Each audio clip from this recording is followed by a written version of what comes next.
Pertanyaan pertama ke lu deh gue. Lu pernah selingkuh nggak? Kenapa nih gue gitu? Ya bener kan. Anjir gue ketahuan nih. Gitu. Nah, pasti yang nonton juga tahu dan lu juga tahu. Lu daripada melihara kambing mendingan lu beli kambing. Lu bahas RK. Ya. Enggak. Tapi oke lah, kita demokrasi. Yang ditakutkan oleh pemerintah siapa? Kalau demokrasi. Harusnya rakyat dong. Harusnya rakyat. Tapi karena baru-baru kemarin kan pemilunya, baru electionnya itu baru kemarin. Rasa takutnya menghilang nih sekarang. Takutnya nanti menjelang 5 tahun. Oh iya benar. Itu kalau misalkan ada hitam putih, misalkan Tanda tangannya pakai darah. wow, serem sekali. Kan kalau presiden di atas Al-Quran. Iya. Oh ini agak beda, pakai darah. Pakai darah. Oke, apa kabar Yud? Nggak usah apa kabar deh. Ini Nggak usah. Udah. Kayak udah basi gitu kalau Udah misalkan basi ya. tiba-tiba datang. Apa kabar nih Pak? Kan di mana-mana basa-basinya kayak gitu. Kalau iya. nggak nanya kabar, artinya lagi sakit kan Oh nggak iya tahu. betul. Harus disapa. Iya gitu. benar. Soalnya panjang nih. Ini pembahasan kali ini menurut gua ini agak mengarah ke yang lagi panas. Apa sih? Kok apa sih gue? Apa tuh? Kita kan tahu ya, kita lagi miris ngelihat berita yang sekarang politik Trump 2.0 tarif. Iya. Nah, itu ya walaupun sekarang udah di hold sama Trump. Emang Kecuali di-hold? Cina. Iya, kecuali Cina kecuali karena Cina. masih bersih tegang Iya. sampai kalau nggak salah sekarang 125% deh kalau nggak salah. Iya. Udah naik lagi Cina. Sebelumnya 84. Tapi Cina tetap nggak bisa kalah, bukan nggak bisa kalah ya, tetap ngelawan gitu. Nah, Kayak gue nggak akan bahas itulah. Kita nanti mungkin next video bahas itu karena next video, bener, kita bener. harus kaji dulu lah ya, jangan sampai betul, kita betul. asbun gitu. Tapi gini loh, pertanyaan pertama ke lu deh gue, lu pernah selingkuh nggak? Gue nggak pernah. Nah kemarin gue sama bini gue lagi diskusi deep talk, dia nanyain ke gue, apa sih yang bikin lu nggak selingkuh? Ini pertanyaan ke gue, itu? Ya, itu pertanyaan bini gue ke gue. Gue udah jawab sesuatu itu ke bini gue. Dan bini gue appreciate gitu. Oh, tapi ini, itu bagus banget. Tapi ini jujur, ini pertanyaan bagus banget untuk masuk ke platform media. Menurut gue ya. Iya. Karena selama ini yang pernah gue jalanin, nggak ada orang yang menanyakan hal itu. Ya, coba. Kenapa yang lu belum pernah selingkuh? Iya. Pertanyaannya, gue juga belum pernah selingkuh. Pertanyaannya, gini, gue kan nikah 2017, berarti sampai sekarang 2025, let's say 8 tahun gue nggak akan selingkuh lah, gue dan sampai sekarang nggak selingkuh. Lu berapa dari? Gue 2016. Oh, beda setahun doang sama gue kan? Iya. Nggak selingkuh juga? Nggak. Apa yang melandasi lu bisa nggak selingkuh? Karena kesetiaannya, Anjing bullshit. Enggak. Lu pertanyaan enggak? Kalau misalnya kemarin gue lagi ngobrol sama bini gue, terus gue bilang gini ke bini gue, kamu bakal ketawa nggak kalau aku ngejawab bahwa yang melandasi gue nggak selingkuh itu adalah agama. Ketawa dia. Kata-kata bini gue tuh kayak nggak mungkin kalau gue bilang agama, walaupun kan sebenarnya Allah Maha tahu, Beb. Iya. Allah Maha mendengar, Beb. Mana bisa gue selingkuh? Allah di mana-mana. Iya. Ketawa. Gak mungkin kan? Gak mungkin kamu dilandasi dengan agama kan? tapi ini bakal jadi pembahasan panjang, asli. Iya, tapi gini loh. Ustadz, kiai, guru pesantren, dia kan agamanya mungkin lebih baik dibanding gue. Iya. Banyak ada pelecehan. Betul. Berarti kan let's say orang yang dilandasi oleh agama untuk tidak selingkuh, itu mungkin levelnya yang bukan level kaleng-kaleng. Betul. Menurut gua, nggak bisa sosok gua bilang, Adi Hidayat bilang landasannya agama, oke, gua trust ke dia. Walaupun gua bukan siapa-siapanya, gua trust ke dia. Iya. Tapi kalau cuma kiai pesantren, apalagi gua gitu. Tapi bini gua ketawa juga. Iya juga sih, ngapain juga gua bilang agama, nggak mungkin kan. Iya, Nah, lu apa coba? Kalau gue, ini ya, jujur, tapi memang gue selalu ngebahas dulu waktu awal-awal menikah, jangan kan awal menikah, pas pacaran sama bini gue juga, gue mau ngomong soal ini gitu. Tapi gue nggak ngomong ke yang lain-lain. Anjir, ini first in public. Makanya gue bilang ini pertanyaan bagus banget. Pertanyaan bagus banget. Perlu kita cut nggak nanti? Enggak dong. Ini pertanyaan bagus banget dan mungkin ini bisa jadi contoh buat pertanyaan ke orang-orang yang mungkin yang nonton bisa tanyain ya kan, apa landasan lo lu tidak berselingkuh, jangan-jangan kalau memang dia berselingkuh dia kaget, hah kenapa nih gue gitu ya kan? Iya bener. Iya kan. Anjir gue ketahuan. Iya, jadi gue ketahuan nih gitu. Nah, tapi ini kalau ini jawaban gue ya. Jawaban gue adalah gini, simpel gini. Gue bukan berdasarkan agama, tapi gue secara logika dan perilaku orang sebenarnya. Karena menurut gue, sesuatu hal yang pernah lu lakukan, pasti lu akan lakukan lagi. Oh iya. Menurut gue itu. Karena menurut gue gini, sesuatu hal yang pernah lu lakukan ini, wah ternyata seru ya, mengasihkan ya. Pasti, gue akan lakukan lagi ya. Nah itu. Jadi yang daripada melandasi apa nih cuy? Hah? Yang melandasi apa? Iya itu maksud gue nih, misalkan gini, gue melakukan selingkuh, terus wah ternyata seru ya, ya kita zaman dulu aja nih ya, Iya. Sekarang logikanya adalah gue nggak mau yang gimana-gimana deh. Pada saat kita pacaran, maksudnya pada saat kita zaman dulu pacaran, Iya. mungkin yang nonton juga pacaran, lu pacaran aja itu tuh sebenarnya udah tidak Udah, boleh kan, oke. udah nggak boleh kan. I agree Dari with you. pacaran, pegangan tangan, Iya. ciuman, seru nggak?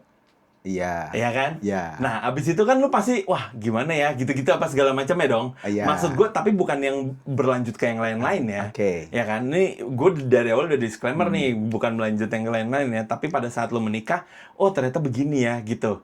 Nah, akhirnya lu melakukan, misalkan lu udah menikah, terus atau enggak lu pada saat pacaran juga deh, lu melakukan selingkuh. Lu melakukan selingkuh, wah ternyata seru ya, ada deg-degannya, ada apanya. Terus udah gitu, udah nih, ketahuan, pasti lu akan melakukannya lagi, gue yakin. Jadi itu menurut gue, itu yang mending akan gak pernah usah putus. dilakukan. Betul. Oh, itu yang melandasi lu. Jadi mendingan gak usah dilakukan sama sekali. Iya, menurut iya. gue ya. Iya. Menurut gue. Jadi banyak banget beberapa teman gue yang bilang gini, Yud, gue mendingan nakal dulu aja sebelum menikah. Gue bilang, cobain lu. Nakal sebelum nikah. Udah gas, coba lu nakal sebelum nikah. Nikah nakal juga. Nikah pasti lu nakal juga. Iya. Gak mungkin. Iris kuping gue. Itu lu. Menurut gue ya. Iya. Itu menurut gue ya. Karena dari berapa ya? Dari rata-rata temen gue itu tuh pasti begitu. Yeah. Pasti begitu. Dan itu mengalaminya. Dan sampai kayak gue selalu berpikiran gini. Lo pasti yang nonton juga tahu dan lu juga tahu, lu daripada melihara kambing mendingan lu beli kambing. Lu bahas RK. Ya. Enggak.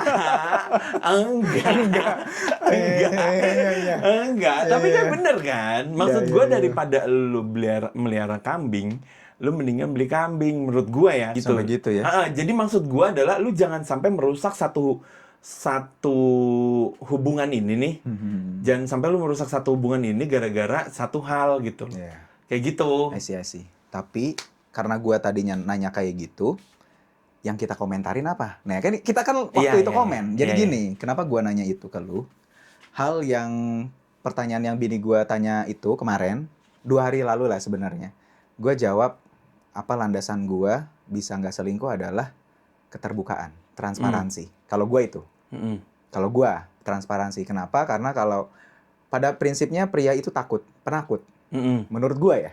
Pada prinsipnya penakut. Itulah kenapa lu lihat nggak ada yang viral kemarin, kecamatan apa, ASN, dia bikin video bercandaan.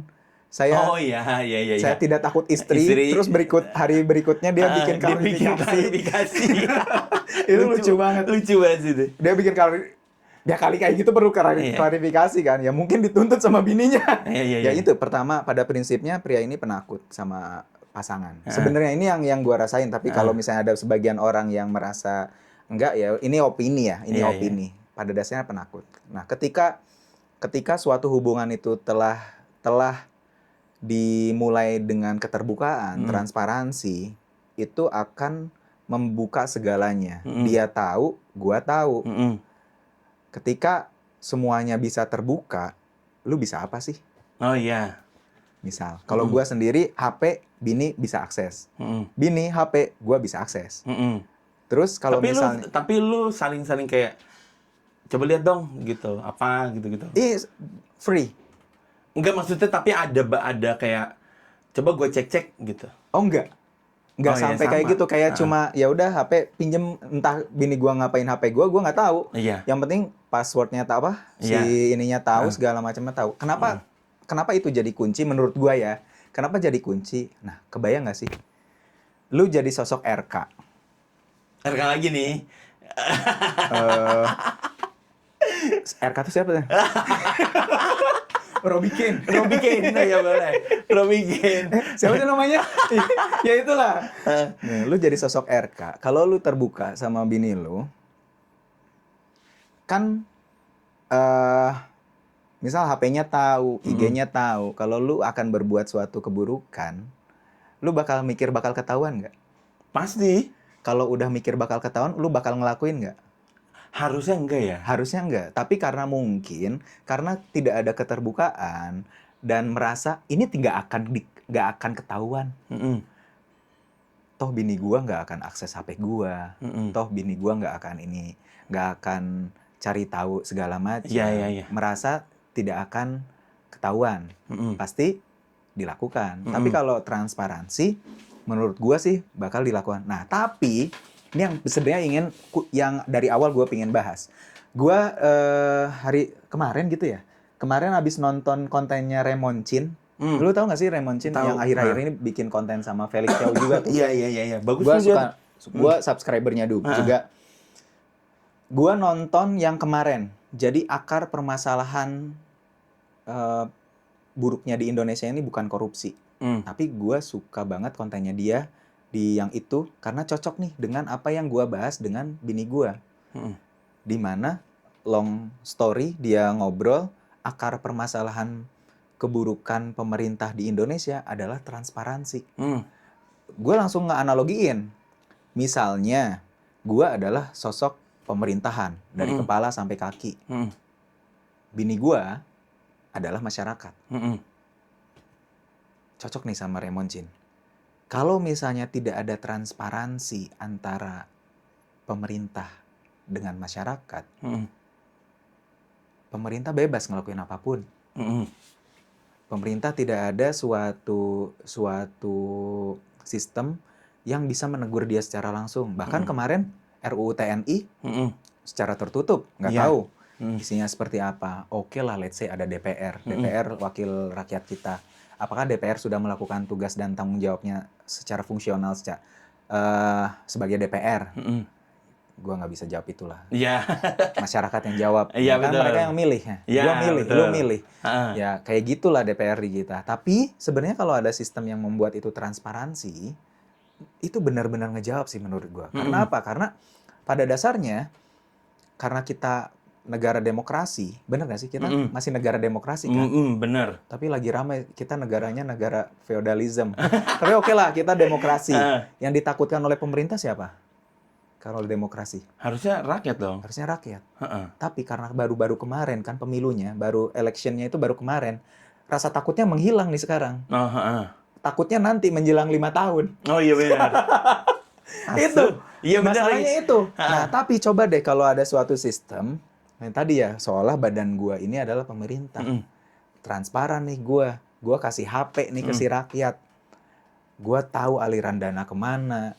Gua tahu kinerjanya kemana, dari ujung kepala sampai ujung kaki, dari ibaratnya dari pemerintah pusat sampai ke tingkat desa lah ya, tahu rakyat tuh. Kebayang nggak se-smooth apa nanti permasalahan itu bisa fix itself, menurut gue. Bukan menurut gue, sorry ya, karena gue tadi jawab sebagai seorang suami, tapi lu nonton deh yang Raymond Chin yang kemarin, dia jawab, ya dia pinter banget. Tapi itu jawabannya. Tapi pas gue dengar, anjir cocok banget ya. Ya analoginya dengan kalau misalnya kita berpasangan, itu menurut gue sama banget. Tapi emang iya benar sih kalau gue, kalau misalkan. Iya sih? Iya benar. Benar. Soalnya ya kalau misalkan adanya keterbukaan, pasti juga ya rakyat juga pasti paham lah. Iya, ya itu. Kan? Tapi permasalahan gini sih, yang nggak dibahas sama Raymond Chin. Sebenarnya. Apa? Ya ini tadi pro dengan Raymond Chin. Sekarang gue bahas, sebenarnya ada yang masih miss. Dia berbicara seperti itu adanya sistem kalau memang secara fungsionalnya itu sudah berjalan dengan baik yang tadi gue bilang. Mm-mm. Kalau misalnya si DPR ini sudah bekerja sesuai dengan fungsionalnya sebagai DPR, dia harus secara tegas, gue mau transparansi dong, lu gini, lu presiden nunjuk menteri, nunjuk staf ahli, nunjuk segala macam, banyak tim sukses lu pada di kementerian Nani Nuneno, terus ada juga yang di BUMN sebagai komisaris Nani Nuneno, banyak ada yang jadi direktur, gue mau transparansi deh. Kalau DPR-nya benar. Oh iya. Iya nggak sih? Iya benar. Kan dia wakil kita. Masalahnya bener nggak? Itu yang belum dibahas sama Raymond Chin. Iya. Itu. Oh gitu. Oke, transparansi bener menurut gua. Karena tapi siapa yang bisa nuntut biar transparansi itu berjalan? Iya. Rakyat kan punya power apa, cuy? Iya benar. Dan pasti kan, ya rakyat cuma menyaksikan doang gitu loh. Iya. Kayak cuma pengen, gue terima nih laporan lo, gue lihat. Kalau ya lu bilang rakyat punya power apa, ya kita cuma bisa teriak-teriak aja udah. Mahasiswa ya? Iya. Zaman-zaman dulu kita mahasiswa. Iya. Cuma teriak-teriak aja udah. Kalau sekarang kita ngapain ya? Iya. bikin waktu itu komen. Ya namanya kita berkomentar bebas betul, bebas. Betul, bebas. Tapi miris banget itu loh. Nih gue bahas lagi ya. Yang dibahas Raymond Chin itu sekali lagi. Karena gue suka banget konten lu bro. Suka banget. Jadi sekarang kan dari dulu bukan sekarang. Politik dagang sapi. Dimana orang yang sudah berjasa, ya itulah tim sukses segala macam yang mendukung suatu sosok, misalnya sekarang kan Pak Prabowo ya yang menang, kan banyak tuh rentetannya dari ujung sampai ekornya banyak yang ngedukung. Akhirnya dia kan secara nggak langsung menuntut, nih gue jadi apa nih, ini gue jadi apa, walaupun sekarang udah kelihatan yang ini jadi apa, yang ini jadi apa, udah sedikit-sedikit kelihatan. Tapi yang beneran perlu di-highlight adalah kan sebenarnya pas kapan gitu pidato, nanti coba kita munculkan ya di sini kalau dapat pidatonya, di mana Pak Prabowo ini menjunjung tinggi adanya meritokrasi. Jadi di mana orang yang ditunjuk oleh beliau juga harus yang berkompeten, punya keahlian sesuai dengan yang nanti bidangnya yang mungkin akan ditempatkan. Administration has been the establishment of a fully functioning government based on talent and meritocracy. Tapi agak ketawa gue sih sebenarnya, banyak banget yang nggak sesuai sebenarnya. Tapi gue nggak akan rentetin siapa. Tapi gini loh. Tapi baru gue mau ngomong. Emang siapa aja di? Janganlah. Intinya banyak. Tapi gini loh. Tapi konsepnya. Gue kira dia akan kepancing. Jangan. Jadi intinya gue yang mau bahas adalah, lu kebayang nggak sih? Gue misalnya one day menyalonkan sebagai seseorang, let's say presiden. Lu tim sukses gue, teman kita tim sukses gue juga misalnya. Lu nuntut dong. Iya pasti. Misalnya. Gue udah ngebantu lu nih. Iya, lu udah punya suara banyak nih. Gue punya ekor gue banyak nih. Kalau gue nggak ini, suara lu bakal berkurang drastis. Signifikan lah. Akhirnya gue taruh nih lu di suatu direktur utama BUMN. Apa yang lu rasain? Pertama. Maksudnya gue sebagai yang akan jadi direkturnya? Iya, coba lu bukan unek-unek. Feel lu apa? Itu sebagai apa? Sebagai apa nih? Maksudnya gimana nih? Iya. Dengan lu dikasih jabatan direktur utama di salah satu BUMN, itu sebagai apa buat lu? Itu merasa itu tuh sebagai apa? Ya cuma ucapan terima kasih. Yes, reward. Iya, reward aja. Berarti nih, misal lu dapat suatu jabatan terus dianggap sebagai reward, lu akan bekerja sesuai dengan tanggung jawab lu nggak? Enggak lah. Karena kalau lu ngerasa pasti ini reward gua, berdarah-darah nih gua sebelumnya demi jabatan ini. Betul. Tapi kita nggak bisa menyimpulkan, nggak bisa stereotip ini semua ya, nggak bisa lah. Tapi psikologiknya itu ketika lu menjabati suatu jabatan itu, dengan skema yang tadi, lu ngerasa ini hadiah gua nih. Gua kemarin berdarah-darah sebelumnya demi jabatan ini. Ya udah, asik-asikin aja. Bisa jadi nggak sih? Bisa benar. Bisa jadinya tuh pasti banget. Bukan dari yang segi tinggi, yang agak bawah-bawah juga pasti akan gitu. Iya, itu dia makanya. Jadi sebenarnya ini dari dulu kan sebenarnya politik dagang sapi ini udah dari dulu banget ya sebenarnya. Skema-skema politik seperti ini. Tapi maksudnya tuh gimana ya? Kita tuh di depan mata itu udah ngeliat gitu. Oh ini celahnya tuh di sini, tapi nggak bisa nutup celahnya. Nggak bisa nutup celahnya. Tapi rata-rata orang-orang tuh juga ya udah hanya menyaksikan dan hanya menebak. Ini dia pasti akan ke sini. Iya. Rata-rata begitu kan? Kalau nggak ya, let's say inilah ada yang ramai kemarin kan salah satu menteri yang dianggap